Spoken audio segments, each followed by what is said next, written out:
Class 10-এর Bangla. আয় আরও বেঁধে ফেঁধে থাকি, লিখেছেন শঙ্খ ঘোষ। আমরাও তরে এইভাবে এই মুহূর্তে মরে যাব নাকি? এ কথায় বলার অর্থ কী?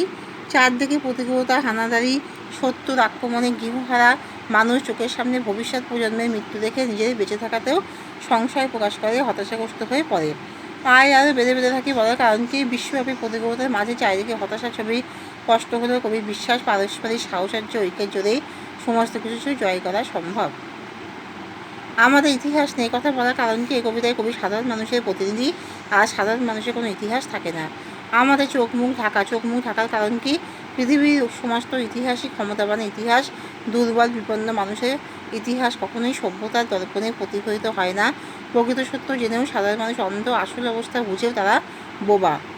আমরা ভিখারি 12 মাস বলার কারণ কি? সাম্রাজ্যবাদী শক্তি শোষণে নিপীড়িত, বন্দিত, হতভাগ্য জনগণ আজ আশ্রয় ও জীবিকা হারিয়ে চির ভিখারিতে পরিণত হয়েছে। সেই সঙ্গে প্রতিকূলতা ও যুগ যন্ত্রণায় ভীরু, দুর্বল সাধারণ মানুষের সামগ্রিক দৈন্য আজ বড় প্রকট।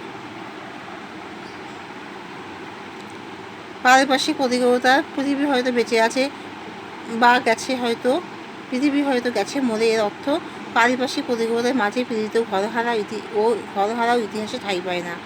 পাওয়া মানুষগুলির কাছে বেঁচে থাকার অর্থটাই হারিয়ে গেছে।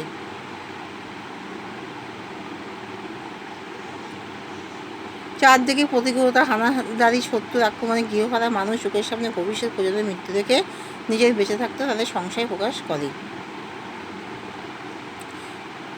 সাম্রাজ্যবাদী শক্তি শোষণে নিপীড়িত, বন্দিত ও হতভাগ্য জনগণ আজ আশ্রয় জীবিকা হারিয়ে চিরভিখারিতে পরিণত হয়েছে। পারিপার্শ্বিক প্রতিকূলতার মাঝে পীড়িত ঘরহারা ইতিহাসে ঠাঁই পায় না। পাওয়া মানুষগুলির কাছে বেঁচে থাকার অর্থটাই হারিয়ে গেছে। এই ব্যক্তি সর্বস্ব বিচ্ছিন্নতার যুগে সাধারণ মানুষের জন্য প্রয়োজনীয়তার কথাই যেন কেউ দৃষ্টিপাত করে না। তবুও তো কজন আছি বেঁচে বলার কারণ কি? আয়াতে বেঁচে থাকে কবির অনুসারে এই রাজনৈতিক সামাজিক অবক্ষয়ের যুগে কিছু মানুষ এখনও মানবতায় বিশ্বাস হারায়নি। সেই মানুষরাই আজ জোট বেঁধে থাকার কথা তাদের বলা হয়েছে। তাদের সাম্রাজ্যবাদী শক্তি আস্ফালনে মানুষ আজ ঘরহারা, পথহারা, ইতিহাস বিকৃত, চিরভিখারিতে পরিণত হয়েছে।